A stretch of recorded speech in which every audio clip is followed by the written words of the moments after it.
If you're a footballer, you need to hear this secret. It's the ultimate secret. It's been passed down by generations of doctors ever since the beginning of human civilization, I think. The reality is that sometimes you get terrible advice from doctors. And I want to share a story. Growing up, during my adventure, trying to heal my foot after 2 foot fractures. It was like the best foot doctor in California. I kept having these like recurring pains in my foot, even after surgery and after being in a boot and a cast for a long time, doing all this rehab. Kept having this reoccurring foot pain, even when I'm playing football. I asked this guy, okay, hey, what can I do to like prevent this from happening? Like, how can I prevent my foot from hurting? Because I want to play football my best, and when my foot hurts, I don't play my best. So he told me, just be tougher. Just be tougher. And at that moment, I came to an epiphany. I came to a deep spiritual realization of a few things, actually. Number 1, no one is coming to save you. You need to save yourself. This doctor did not care about me. This doctor only, because of how insurance works, they only see you for 10 minutes, maybe 15 minutes max, and then they're out. He didn't care about me. And in fact, looking back, he himself was not the healthiest guy, even though he was supposedly the best foot doctor in all of California. And number 2, doctors have no interest in prevention.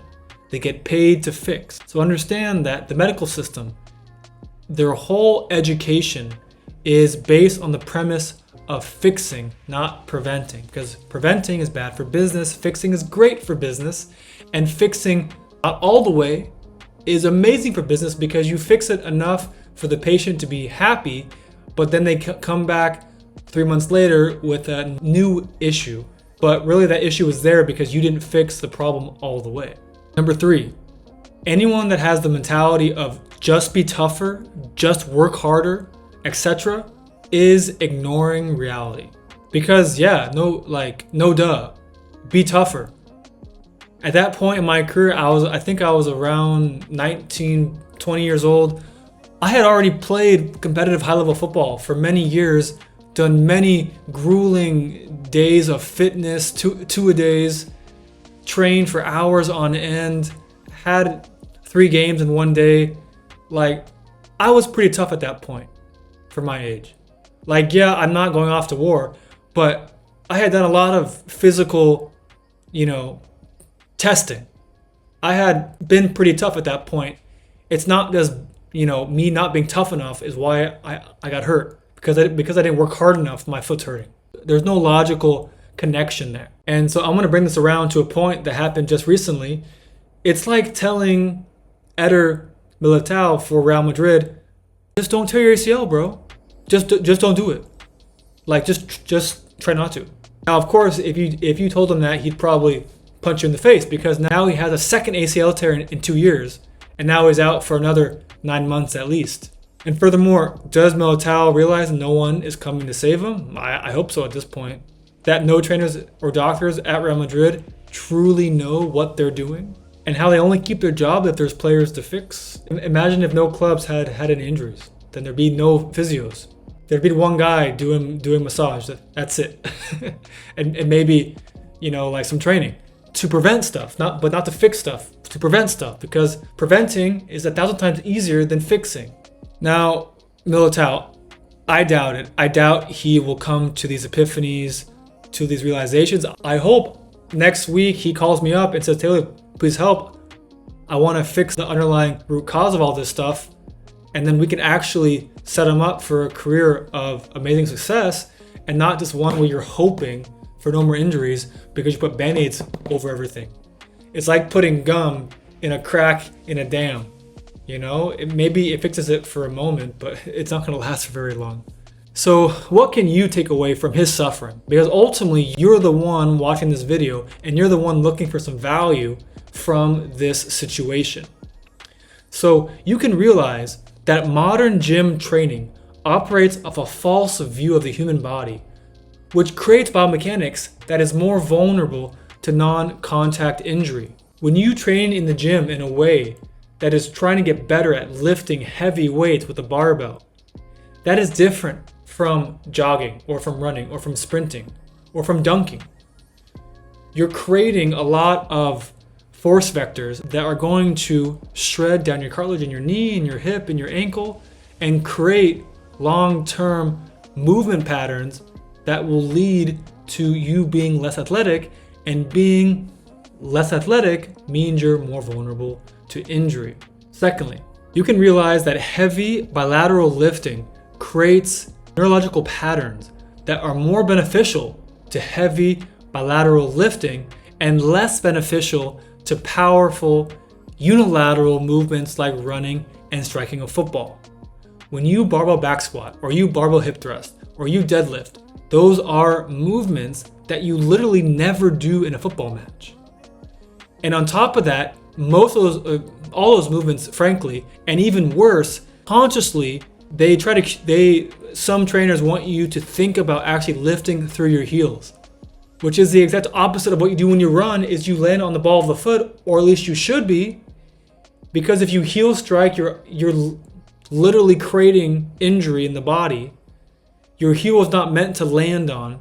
When you walk, yes, heel to toe, but when you run, no, you're supposed to land on your forefoot, or ideally the ball of the foot if you have enough ankle stiffness to maintain the ankle in that position under force. Thirdly, you can realize that increasing mobility in a joint with no relation to biomechanics actually creates hypermobile joints with less stability. This is that false paradigm of more is better, where they think if they get more strength, or they get more mobility, or they get more flexibility, that by default somehow is a positive thing. That somehow like just increasing it makes it better. Well, all things don't operate on that type of continuum. Most things operate on a bell curve, where you have this shape where there's an optimal dose in the middle where you get the most ROI. And if you do too much, it goes down. And if you do too little, it goes down. So you have to get the right amount in the right way at the right time to get the results. So that's why, to me, it's so insane and crazy that you have these like thousands of videos on Instagram talking about hip mobility. But when almost all of those routines are cueing in really bad positions for optimal biomechanics. One of the obvious ones is knee valgus.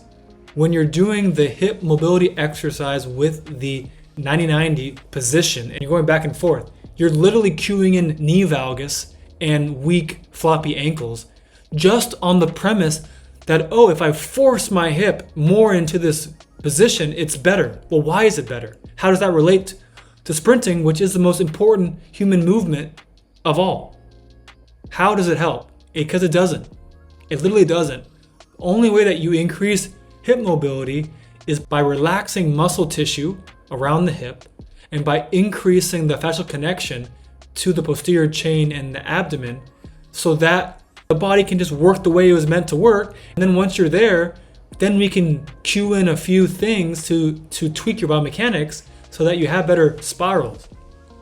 Usually, if the hips look immobile, it's because you're probably just like sitting all day. So first, stop being in a chair all day, and then two, learn to rotate your torso and your spine and create some stronger hips so that they can be stable enough so your femurs and your spine can actually do the spiraling and not have to compensate with really weak hips, which people think they fix with hip mobility, but it's just totally illogical. Again, it's just putting band-aids on things, hoping that it takes care of itself, because somehow you force the pain away by covering it up, not by treating the issue causing the pain. So that was a long-winded way of saying that ACL tears are not bad luck. These injuries, these pros are having, is not bad luck, and you don't fix it by just being tougher. You can actually get tougher by increasing your systematic capacity, which is what we do. It's peak harmony training for a reason. because we're looking for peak harmony out of the body. Because once you can achieve maximal integration, that is literally where you unlock your fullest powers as an athlete to move and adapt to your environment efficiently. So hope that helps, guys. If you liked this kind of way of thinking of this stuff and want to learn more, get down below in my newsletter and also fill out the free assessment. You got 2 links down there. Both are free, tons of value, and we'll talk about next steps for you and your journey. All the best. I'm Taylor, and I'll see you soon.